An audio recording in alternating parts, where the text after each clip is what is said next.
Welcome back and thank you for staying with us. One resident of Lakai Dennery says he was denied service by emergency ambulance personnel who was summoned after the man had injured himself. The injured party calls on officials to launch a thorough investigation into ambulance services and the denial of service to injured persons. Chila Dalsaw takes us through this report. When Clifford Leno, a resident of Lakai Dennery, fell off a ladder, he never expected the turn of events which awaited him after having ambulance services called to transport him to the nearest medical facility. Yesterday, about 4 p.m., I was engaged in installing an equipment at Richford, and the ladder collapsed and I fell and I broke my wrist. They summoned the ambulance from Dennery. They arrived, they took me to Dennery. When I arrived at the Dennery clinic,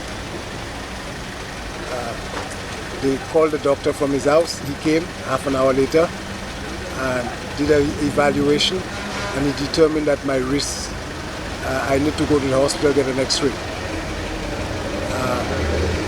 One of the nurses in there said, well, the ambulance, he referred me to the ambulance to take me to one of the hospitals, St. Jude or Victoria. One nurse said the ambulance don't go on that long run anymore. The doctor, in his remarks, said the government must send a memo instructing us about such a matter. Leno says the doctor in question highlighted the fact this was an emergency and the ambulance service was necessary. However, he says, the paramedics arrived. After much conversation, he was refused transportation. And one nurse in there told the lady, she told me that the ambulance is kind of private now, and they denied me the service. So I walked from the Dennery Hospital after 7 down to the Dennery police station. I made an official report that they denied me the service. Then I determined, well, we'll go to Castries. So when we arrived in Castries, I went to the people there. They immediately x-rayed the arm, and someone in there made a remark, said they should shut that Dennery place down. A plea was then made by Leno to the government officials to investigate the matter relating to the denial of ambulance service. So I want the government to investigate why and what is the problem with the ambulance service and why they denied me. Because I didn't call for it, it's an emergency. I've never been admitted at any hospital before in my life. So I never knew I'd come to a situation like that where healthcare is concerned. St. Lucia paramedics are highly trained individuals who assist during emergency situations. Reporting for Hot 7 News, I am Sheila Dawson. With the formation of yet another cannabis commission, many are questioning whether or not St. Lucia will be able to break into the industry once the decision of legalization comes into effect. Former principal of the Sir Arthur Lewis Community College, Urban Dolor, says the possibility exists only if the island can create a niche market for a special St. Lucian strain. Ophelia Marriott gives us those details. Benefits without budging? Former principal of the Sir Arthur Lewis Community College, Urban Dolor, says no way. Dolor implores the power that be to fully comprehend the mechanisms moving marijuana transactions and says St. Lucia can only benefit if the plant is legalized. I certainly think that if you're going to have any kind of industry, if you're going to have economic activity related to marijuana, you have to legalize marijuana. Because if you don't legalize marijuana, it will mean that you cannot have any bank transactions, etc. So the notion that yes, we can benefit from the fact that marijuana is now legal in certain states and that we may have an opportunity to export, albeit in a sense maybe specialized marijuana. Because I mean, at the end of the day, one of the things about making marijuana legal in some of those countries is that it is now much easier for it to be produced in the country itself. Dolor says the market opportunity for the island is quickly closing in. However, a niche market for cannabis solely grown in St. Lucia, he says, may be the island's claim to marijuana fame. So I am not sure that we actually have a big market out there, but I think that there's such a thing as a niche market, and you know, you may very well have a situation where, in very much the same way, for example, like coffee grown in the mountains of Jamaica have a special need, you know.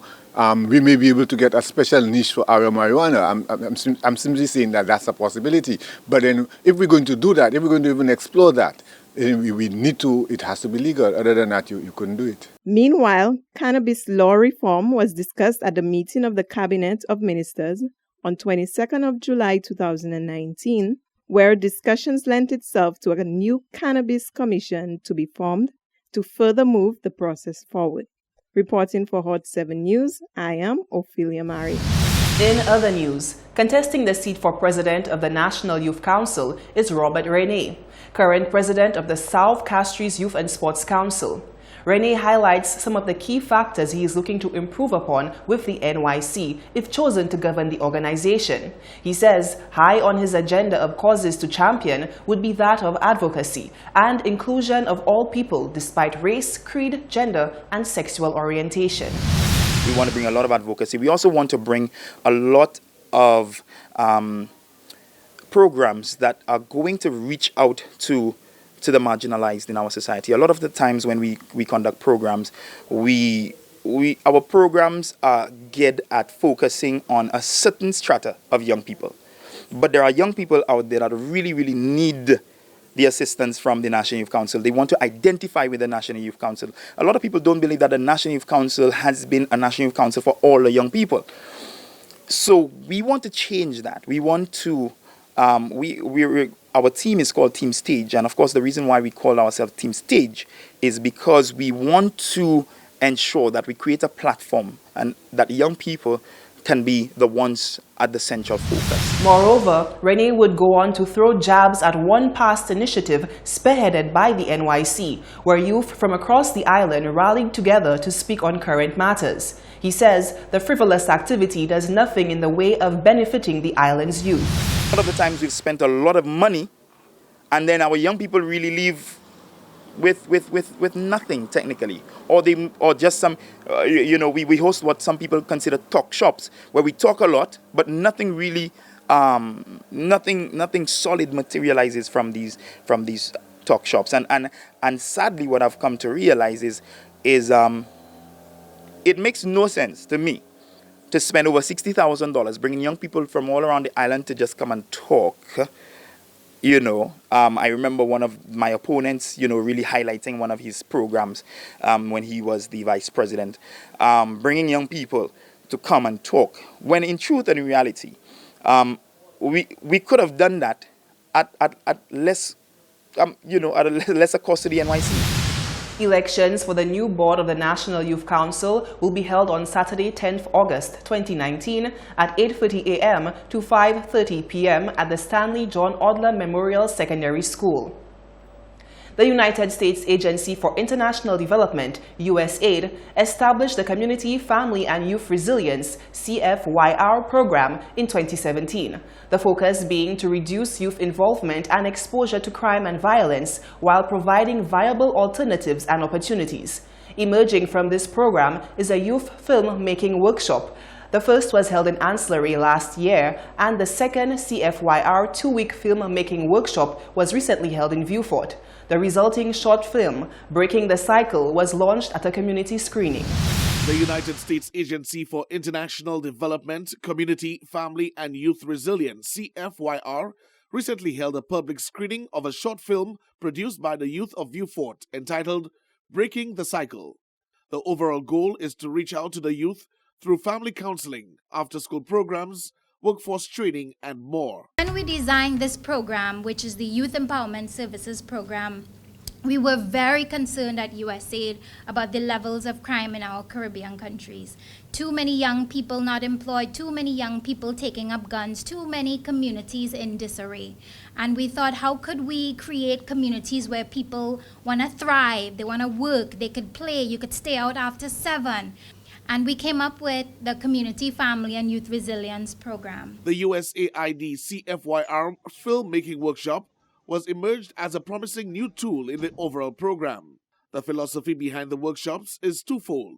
First, it provides the youth with a platform to voice what they see as the prevailing issues impacting their community. Secondly, the workshops expose the young people to their career paths that exist in the film and video production industry. The Ministry of Youth Development and Sports is particularly pleased to partner with USAID on this initiative. It shows a group or a team of young people committed to resolve, to problem solve an issue that is at the heart of the community, something that wrenches our emotions. The youth of Viewfort, with the assistance of several organizations and individuals, created their short film that focuses on the never-ending cycle of substance abuse, sexual violence, child neglect, among other forms of crime and violence in the community, and also offers solutions to breaking the cycle. This entire film is focused around the crime and violence module.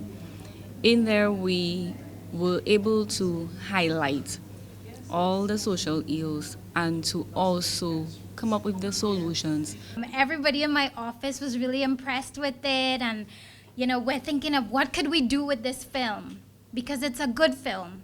It has a powerful message, and the CEC chose the right messengers. So the message and the messengers together create such a powerful tool for change in your community. I believe it could really break the cycle of violence. The USAID CFYR team hopes to see more youth taking on a leadership role to advocate for change in communities around St. Lucia, using skill gains through CFYR programs focusing on crime and violence prevention. Reporting for Hot 7 News, I am Marlon Clovis. This is the Hot 7 Nightly News. Stay with us. We'll be right back.